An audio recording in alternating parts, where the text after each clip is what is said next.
So, for the record, if you could say your name and relation to, I guess, me. Okay. My name is Lieutenant Colonel Jeffrey Scott Stimpson. I am Mackenzie, her neighbor, next door neighbor. I live at 5016 Sylvan, one door next. There we go. All the specifics.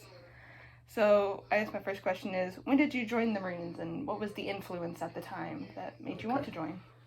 Well, the influence that caused me to want to join was I had gotten my college with the encouragement of my parents. Wasn't real sure whether I wanted to be a restaurant manager because I had worked in food service, worked at UPS, and I loved aviation because I was around my dad, and my brother was a pilot in the Air Force. So I kind of directed my last 2 years in college toward the Marine Corps, thinking, oh, well, maybe I can fly, or be like my dad, who was in World War II. He was the only Marine in the family, and my brother was Air Force. So in a sense, it was the best thing for me after college. So you joined after college? I did. Interesting. And was sworn in the year before I graduated, which was 28 July 1982. So I raised my hand, swore in, completed my degree, and then off to boot camp. Oh, that's great. So did you have a specific job description or a position in the Marines, or like a specific place you were stationed? Initially, when you go in, whatever service branch you go through incredibly intense training, which in this case is in Quantico, Virginia. So it wasn't my first assignment, but it was my first place to go. And it just so happened that it was very cold. It was February when I went into boot camp. So that tour was brutal in Quantico, Virginia, because we were in snowfall and ice conditions. Oh, yeah. Finished up in April, 15th of April, I got my commission in the Marine Corps. And then they sent me as far away as they possibly could to 29 Palms, California. Oh, wow. About 2,300 miles. Country. So driving across country was a really great American experience because I saw the beauty of our country, not from the East Coast, but all the way across the country. Yeah, you can definitely get one-sided staying on the East Coast, because I know that's where my family's all from, so that must have been really neat to see all that. Yes, and I know you and your mom are from the Michigan area, and the climate is very similar. It's just a lot colder in the Great White North. And the East Coast, Northeast is a lot of similar geographic similarities. For sure. Let's see. Was there a specific time where you knew you had made the right choice in your life, a proud moment to be in the service, or anything like that? I think for anybody that serves in the military, it's usually the most critical and accomplished time in your life is when you complete your first phase of training, because it's so intense, it's so rigorous, and it's so unusual from your regular day-to-day life, even though school requires a lot of discipline and people like you make good grades. You're always having to perform, and you're having to perform around a greater circumference of people from all over the country and possibly the world. So I think it was when I graduated from OCS, Officer Candidate School, was probably one of the highlights. There were several along the way, but that was one of the best. Sounds really nice. Let's see, was there ever a moment in your service that made you rethink joining, or what happened that made you think, or was there something you may have done differently? Oh, wow. I think to your point, and especially with your dedication to your school, I became better at school, but I looked back, and if I would have maybe done better in math or science along the way, I could have achieved more. So it was a rewarding experience to know how far my teachers and parents had gotten me, but how much more could I have done if I would have realized, wow, this is what I'm going to do when I grow up. setting goals, I Yeah. think is really important. And turning the clock back, I think I would have maybe put a little bit more into school, even though I did okay. I was third in my class, I think you are. I was as of last year, yes, sir. Fantastic. Thank you. So that's something I would advise you to keep up. Let's see. Did you ever receive any acknowledgments or major awards for your service, or were they? Yeah, there are several meritorious service medals and so forth. A lot of those are in the official record. I can pull that. It goes on your chest. They call it chest candy. You put all your awards on when you go to formal ceremonies or dinner occasions and things like that, and people can see, oh wow, he's been here, he's been there, he's done this, he's done that, or she has. Yeah. So I'm just curious. I'm trying to think of the uniform. Are those the little stripes that usually? I call them stripes, but I don't know the official They're like term. ribbons and badges. Yeah. I could show you. There's usually many colors. Absolutely. I don't have them right in front of me, but I have records I could show you, and uniforms galore tucked away in the That's closet. really neat. That's kind of cool. Kind of a cool little momentum. Mm-hmm. And I don't know if you're asking this, but a lot of those accomplishments take place outside of your comfort zone, outside of your hometown. Yeah. Overseas, in combat, in different places. Yeah. So when did you decide to, well, I'm not really sure if you ever leave the Marines, but proceed to become a JROTC instructor? Oh, wow. So I went as far as I could, loved the Marine Corps, but I hit the peak of my rank and promotion opportunity, which was Lieutenant Colonel. And at that point, when I maximized that duration before achieving the next promotion, which is very competitive, I'm surprised I got as far as I did.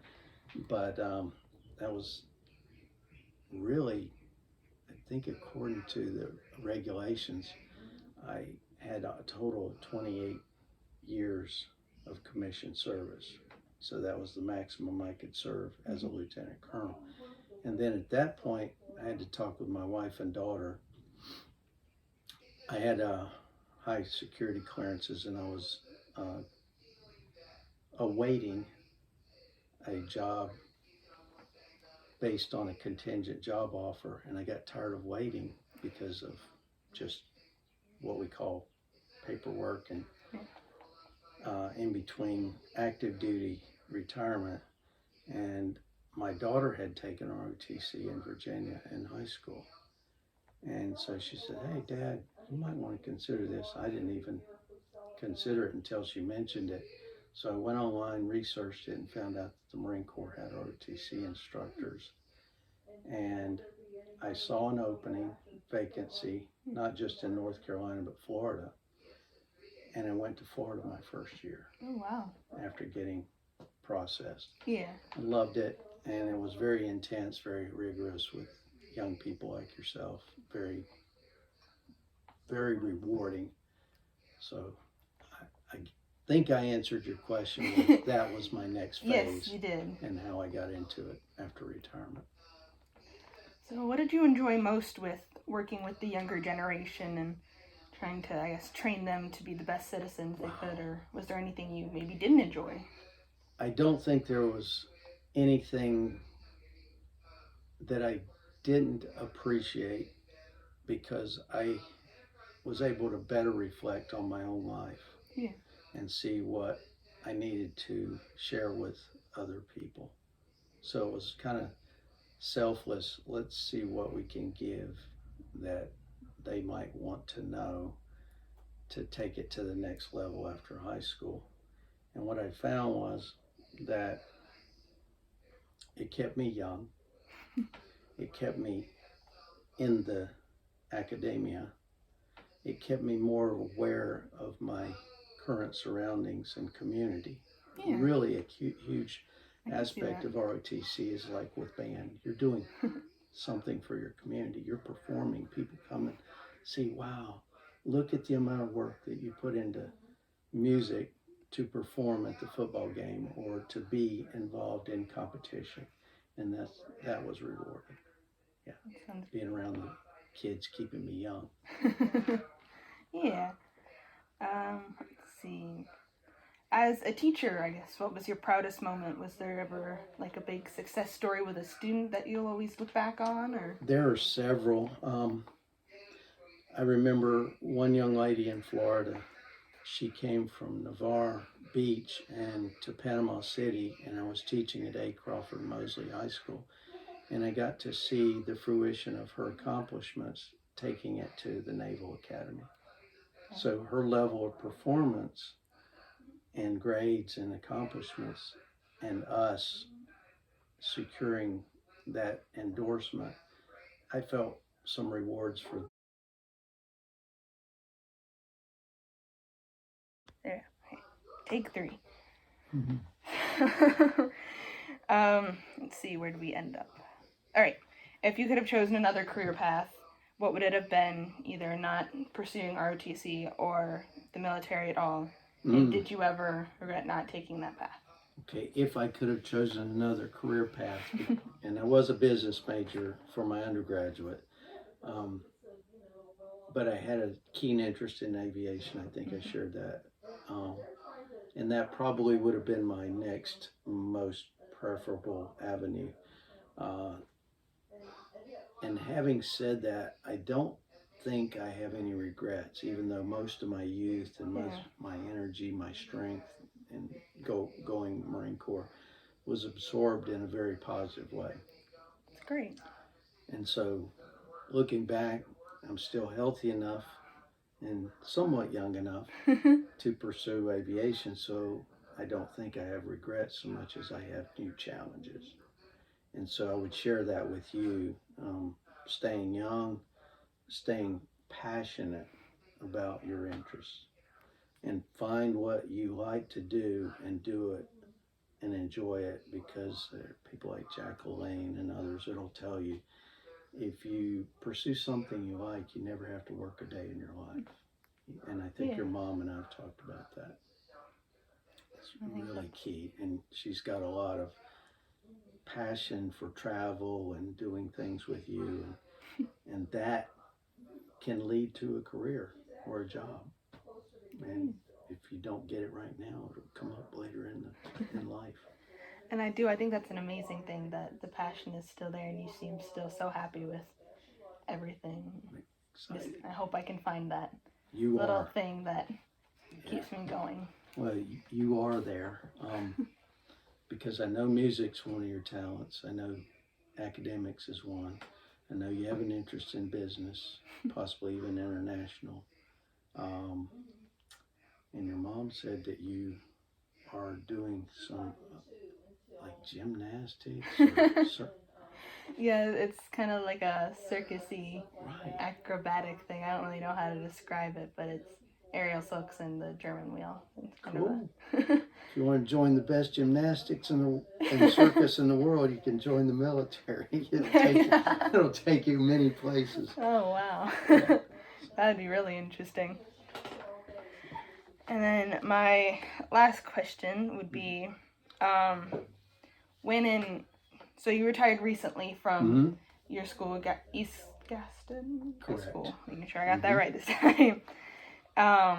So you retired recently, and my main question is, was there something that made you realize now was the time, or just how did you know that now was the time to continue your life in a different direction? Wow, that is such a, I don't know if you realize the context and content of your question and how important that is.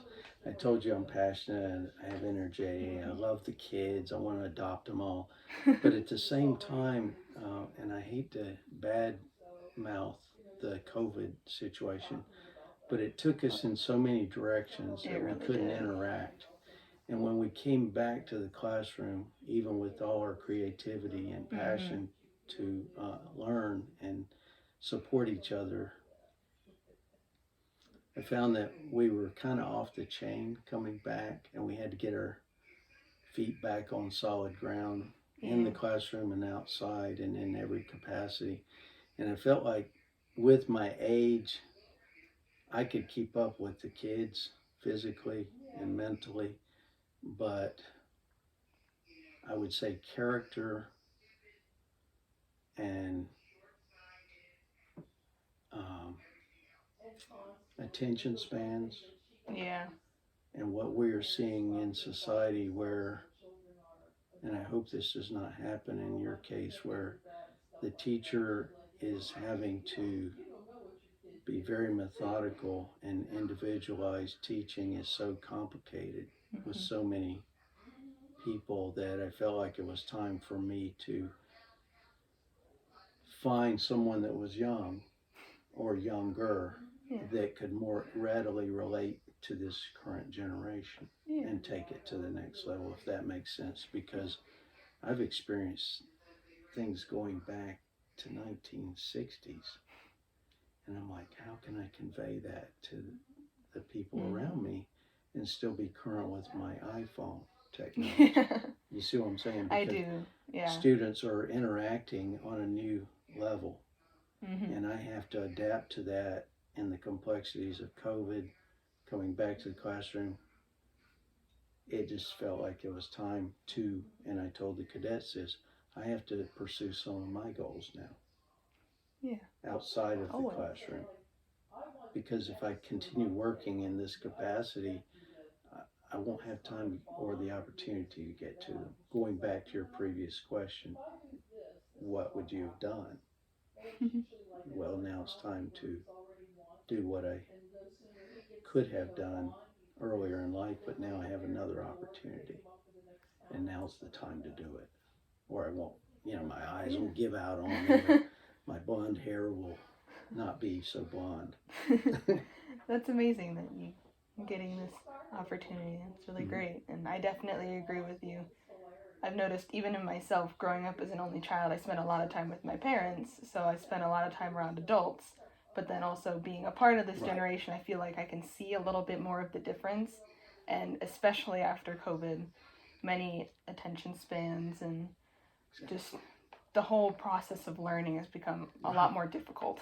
Yes.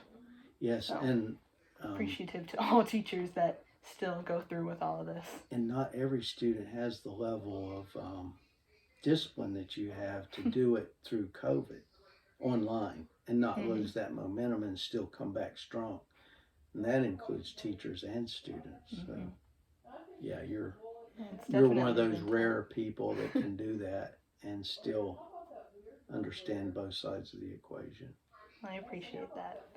And definitely for all teachers that made it through COVID, because I know there's definitely still a huge teacher shortage, so those that are still powering through is amazing. Exactly. And at your school, unlike East Gaston, we had less than 1,000 students. You have over 2,000 students, and the number of students in your English class is probably a lot. It depends on which my English class. It definitely depends on what English class you take. I think if I can guesstimate, we're probably within the mid-20s, which isn't bad. That's not too bad. Which isn't actually, no, it's not bad. It's not the biggest, but not the smallest. So I'd say we're a pretty good average-sized class. Good. Which is nice, because sometimes, as much as it's nice sometimes having smaller and more individual, it also helps to have peer, just talking within the I don't know if I get extra points for this, but ROTC was really close to the English department. And we spent a lot of time interacting with the English teachers on many planes levels of interest. I've got one book right here. Our teachers are really good. All the light we cannot see. I think I've seen that one before, but I've never read it. Is it good? It's great, and I think Mrs. Litz would let you take that and read it. But I don't know, you probably got many assignments. But that's the one thing I miss, is that with so much schoolwork, I don't find a whole lot of time to pleasure read much anymore, which I miss. I was that kid in elementary school and early middle school who would just walk around with a book all the time. Which is a good thing to have. But again, you only have so much time to do everything. But yeah, I'll definitely have to keep that in mind to add to my to be read pile. Lots of good stuff, and our teachers also incorporate things like sports and athletics Yeah. for the guys and the girls with cheerleading, Try to picking role connect models, to really connect to the understand real goal setting. it. That's great. Wow. So, yeah. I appreciate you sitting down with me and letting you're me welcome. question you. I'm glad you did, and glad I'm your neighbor. Yeah, I'm glad you're mine too. Fortunate. So, appreciate it, and thank you very much for your You're story. welcome. Thank you, Mackenzie. Appreciate it.